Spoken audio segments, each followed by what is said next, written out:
Well, right now that the toilet's been secured, kind of want to make sure that it's even around the bottom.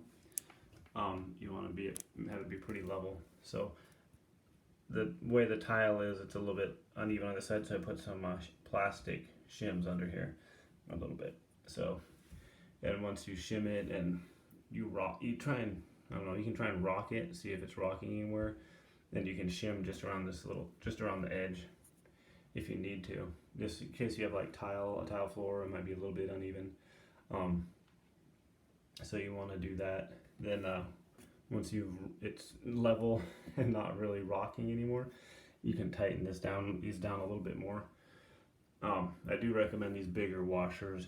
You might even use like a rubber grommet thing, I don't know, before, but I don't know. These have worked fine. I never had an issue with them cracking, but you don't want to obviously torque it down like crazy. So yeah, once you get it so it's not moving really, it's not rocking back and forth, you can put weight on one end or the other end. It's not really moving, so you're pretty good there. So the next step is going to be putting a tank on there.